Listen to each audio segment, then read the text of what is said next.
Hello everyone, welcome to my English. My name is Hira और हम कर रहे हैं रैपिडिक्स इंग्लिश स्पीकिंग कोर्स और आज हम करेंगे डे 19। डे 19 में हम करने वाले हैं नकारात्मक सेंटेंसेस यानी कि नेगेटिव सेंटेंसेस बनाते कैसे हैं। और आज एक बहुत इंपॉर्टेंट टॉपिक हम करने वाले हैं जिसे हम बोलते हैं टेल क्वेश्चंस यानी कि क्वेश्चन टैग्स, जिसमें हम एक सेंटेंस बोलते हैं और उसकी कॉन्फर्मेशन करने के लिए एक सवाल पूछते हैं।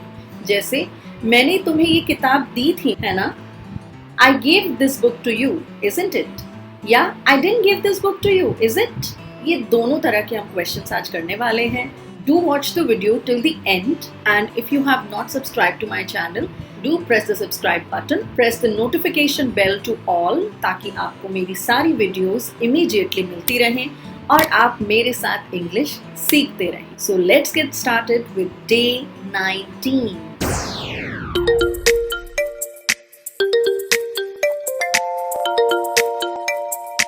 डे 19। पीछे आपने सभी कालों में क्रियाओं के रूप दोहराए हैं।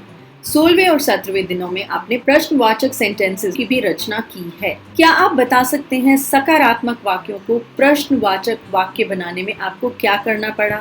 जैसे मैं सुबह जल्दी उठता हूँ, I get up early in the morning। तो अगर मुझे इसका सवाल बनाना है तो मैं क्या बोलूंगी? I get up को मैं एक do लगाकर फर्स्ट प्लेस में कर दूंगी। Do I get up early in the morning? Do, does या did लगाकर हमने सेंटेंस को प्रश्नवाचक वाक्य बना दिया। तो आज हम करेंगे कि हम नेगेटिव सेंटेंसेस यानी नकारात्मक वाक्य कैसे बनते हैं। तो क्या करेंगे? वाक्य में do, did, is, are, was, were, have, had, will, would, shall, should, can, could, may, might आदि क्रियाओं के साथ not जोड़ दिया जाता है, जिससे वाक्य नकारात्मक बन जाते हैं। दूसरी बात, जब लिखते हैं तो लिखने में do not, did not, were not, have not, can not, will not, shall not, should not, would not आदि प्रायः ये रूप आते हैं। लेकिन बोलने में अधिकतर हम इनका संक्षिप्त रूप यानी कि कॉन्ट्रैक्टेड फॉर्म प्रयोग में लाते हैं, जो कि इस प्रकार है। डू नॉट बन जाता है डोंट, डिड नॉट बन जाता है डिडंट, वर नॉट बन जाता है वॉन्ट, कैन नॉट बन जाता है कांट, विल नॉट बन जाता है वोंट, शुड नॉट बन जाता है शुडंट, वुड नॉट बन जाता है वुडंट एंड सो ऑन। वैसे आजकल लिखने और बोलने में दोनों ही रूप प्रचलित हैं। अगर हम फॉर्मल राइटिंग कर रहे हैं यानी कि हम किसी कार्यालय में अपना लेटर भेज रहे हैं, किसी ऑफिस में लेटर भेज रहे हैं, तो हम कॉन्ट्रैक्टेड फॉर्म यूज़ नहीं करते, हम एक्सपैंडेड फॉर्म ही यूज़ करते हैं। लेकिन अगर हम कोई इनफॉर्मल बातचीत कर रहे हैं या कोई इनफॉर्मल लेटर लिख रहे हैं तो हम उसके अंदर इनफॉर्मल राइटिंग और कॉन्ट्रैक्टेड फॉर्म यूज़ करते हैं। तो इसलिए बोलने में भी लिखने में भी दोनों ही फॉर्म्स हमें आने चाहिए। बोलने में ज़्यादातर हम कॉन्ट्रैक्टेड फॉर्म यूज़ करें तो ज़्यादा अच्छा रहता है। चलिए सबसे पहले हम देख लेते हैं नेगेटिव सेंटेंसेस कैसे बनाते हैं। मैं नहीं जानता, I do not know। अगर आप इसको कॉन्ट्रैक्ट करोगे तो I don't know। I don't know is such a common phrase that you use all the time। मैं कुछ नहीं पूछता, I don't ask anything। कुछ नहीं anything, या I ask nothing। Nothing is also a negative। कुछ नहीं को हम nothing भी बोलते हैं। वह यहाँ नहीं आती, She does not come here। वह चाय बनाना नहीं जानती, She doesn't know how to make tea। कल उससे बस नहीं छूटी, He did not miss the bus yesterday। हमने यह समाचार नहीं सुना है, We haven't heard this news। आज ठंड नहीं है, It's not cold today। वह स्त्री शादीशुदा नहीं है, She isn't married। आज हम लेट नहीं हैं, We are not late today। वह दिल्ली में नहीं थी, She wasn't in Delhi। हमने लेक्चर नहीं सुना, We didn't attend the lecture। अब हम इसे hear नहीं बोलेंगे, We didn't hear the lecture नहीं, क्योंकि लेक्चर को हम अटेंड करते हैं फिजिकली प्रेजेंट होकर। चाहे हम लेक्चर को ऑनलाइन अटेंड करें या फिर ऑफलाइन अटेंड करें, लेकिन स्टिल हम लेक्चर के साथ अटेंड ही यूज़ करते हैं। तो कुछ वर्ड्स के साथ ऑलवेज यूज में आते हैं और उन वर्ड्स को हम क्या बोलते हैं? Collocations. We didn't attend the lecture, जैसे हम कहते हैं I didn't attend the meeting. उसके लड़का नहीं है, She doesn't have a son. मुझे चिट्ठी नहीं मिली. I didn't get the letter. उनके पास सवारी नहीं थी. They didn't have a conveyance. घबराओ नहीं, पिताजी नाराज नहीं होंगे. Don't worry, father won't be angry. पिताजी कल घर पर नहीं होंगे. Father won't be at home tomorrow. हमें कल देरी नहीं होगी. We shan't be late tomorrow. मैंने आपको शायद पहले भी बताया है कि shall not का जो contracted form है उसे हम shan't बोलते हैं. We shan't be late tomorrow. But ये काफी uncommon usage है. मैं मोटरसाइकिल नहीं चला सकता. I can't ride a motorcycle. आपको अपनी कार फुटपाथ पर नहीं चलानी चाहिए. You must not drive the car on the footpath. मैं परसों समय पर नहीं पहुंच सका. I couldn't reach in time day before yesterday. So परसों means day before yesterday. आने वाला परसों is day after tomorrow. आपको वहां जाने की आवश्यकता नहीं है. You needn't go there. कोई समस्या नहीं. No problem. अब हमें अपनी दुकान बंद नहीं करनी चाहिए. Now we shouldn't close our shop, should we? तो ये मान लो जैसे रक्षाबंधन का टाइम चल रहा है और अच्छी सेल चल रही है. अभी तो हमें क्लोज नहीं करनी चाहिए ना शॉप, या कर दें.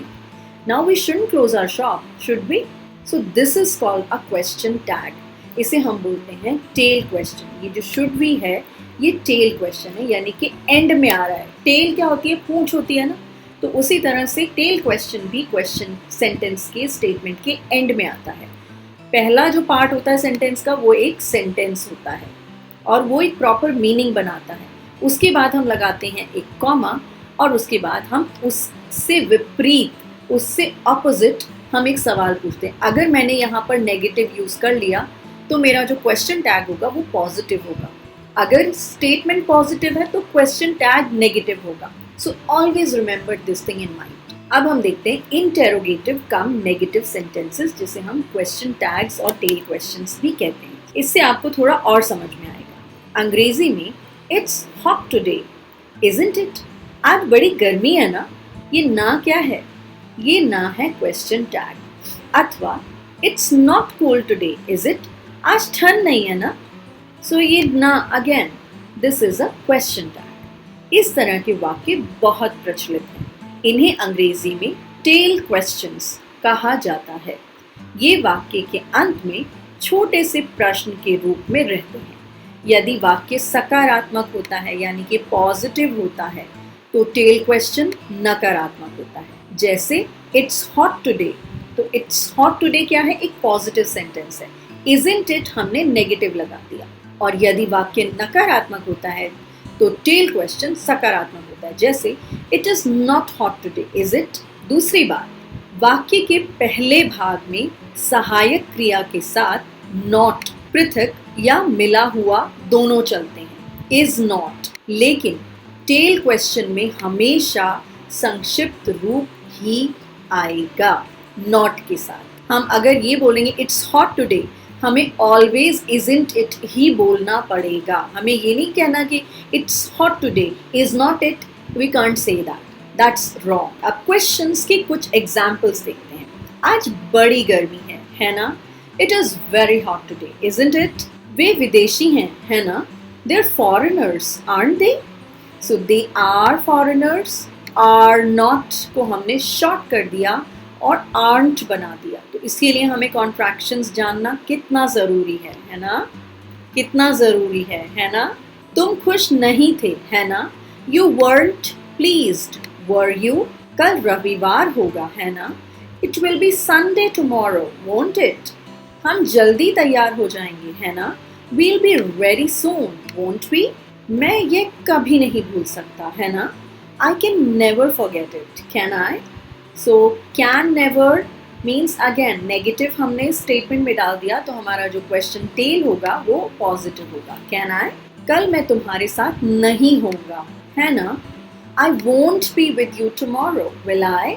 हम पहले मिल चुके हैं, है ना? We have met before, haven't we? तो मैं इसे have not we नहीं बोलूंगी, right? I will always say haven't we. तुमने अपना काम समाप्त कर लिया था, है ना? You had finished your work, hadn't you? So had, hadn't. तुम मेरे लिए पुस्तक नहीं ढूंढ सके, है ना? You couldn't find the book for me, could you? Meenakshi को देर से नहीं सोना चाहिए, है ना? Meenakshi shouldn't go to bed late, should she? Amitabh को 12 बजे तक अवश्य प्रतीक्षा करनी चाहिए, है ना? Amitabh must wait till 12 o'clock, mustn't he? अब देखो must, mustn't he? उसने अंग्रेजी नहीं सीखी है ना? She hasn't learned English, has she? तुम अंग्रेजी बोल सकते हो, है ना? You can speak English, can't you? महान व्यक्ति समय खराब नहीं करते, है ना? Great men don't waste their time, do they? तुम्हें इस तरह की बात नहीं करनी चाहिए. You shouldn't talk like that, should you? तो बेसिकली हम क्या कर रहे हैं, हम एक बात बोलकर उसका कॉन्फर्मेशन ले रहे हैं लिसनर से कि मैंने एक बात बोली, तुम्हें समझ आ गई ना? कितना सुहावना मौसम है ना?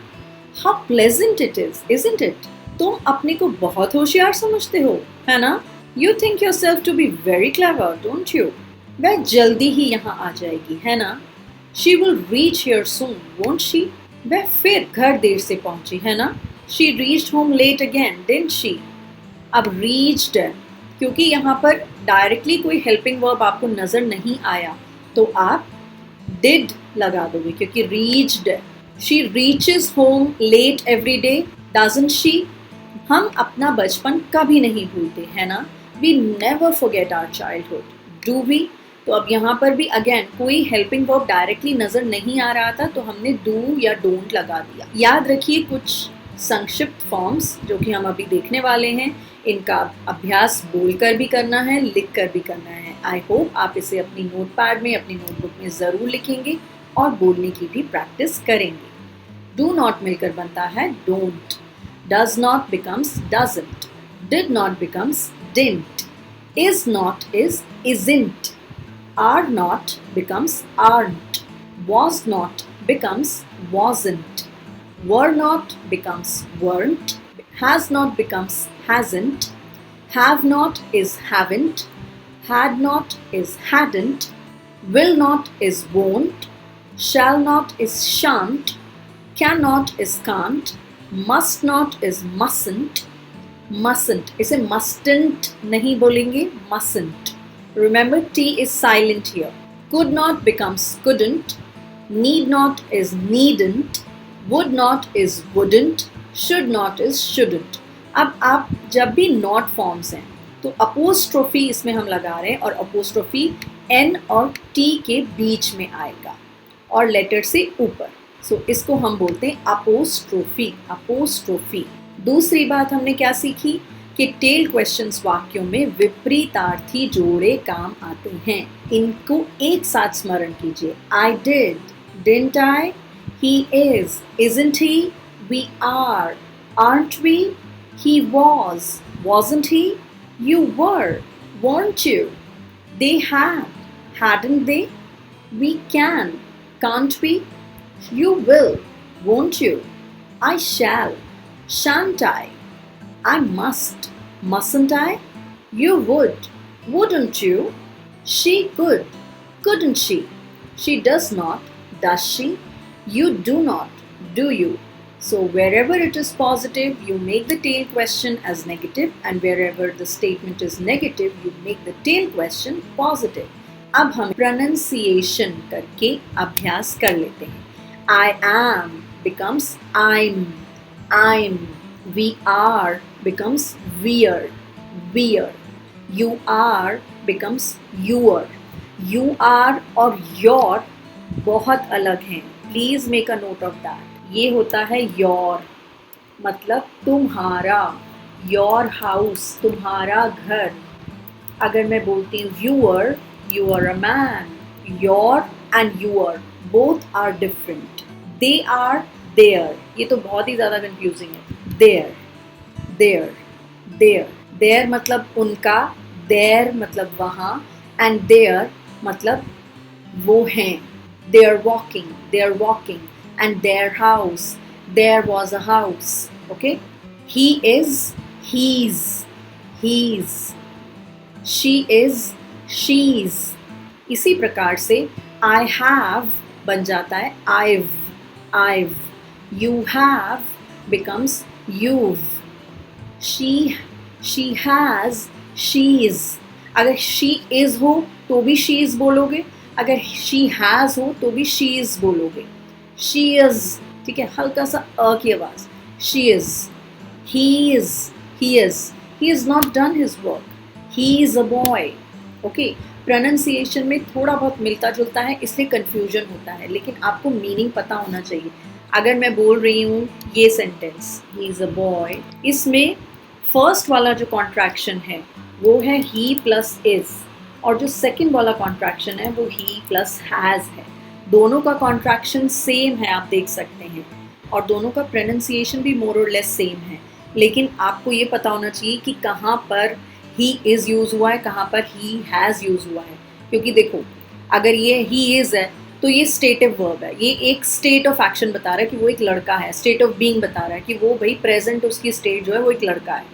अगर मैं बोल रही हूँ he is done his work, that means उसने अपना काम कर लिया है, ये प्रेजेंट परफेक्ट आ गया। तो डन आ गया, वर्ब की थर्ड फॉर्म आ गई, तो इसलिए हैज़ ही होगा, यहाँ पर इज़ नहीं हो सकता। So this is a slightly tricky one, but I hope अगर आप इसे एक बार और देखोगे ध्यान से, एक बार और समझने की कोशिश करोगे तो आपको ज़रूर क्लियर होगा।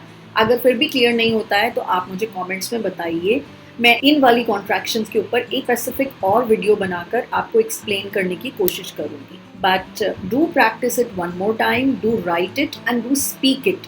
स्पीकिंग प्रैक्टिस, राइटिंग प्रैक्टिस दोनों करनी है आपको अगर आपको इम्प्रूव होना। I hope you will do it. That is all for today and I am going to see you tomorrow with day 20। लेकिन डे 20 के लिए जब आप आएंगे तो आप डे 11 से लेकर डे 19 तक की अच्छे से प्रैक्टिस करके आएंगे, क्योंकि डे 20 जो है वो एक प्रैक्टिस क्लास है, वो एक टेस्ट क्लास है। तो आपने जितना भी इन 9 दिनों में सीखा आप उसको अच्छे से रिवाइज करिए, ताकि डे 20 करने में और मज़ा आए आपको और आसान लगे। So see you tomorrow with day 20. Till then, take care of yourself and have a great day ahead. Bye bye.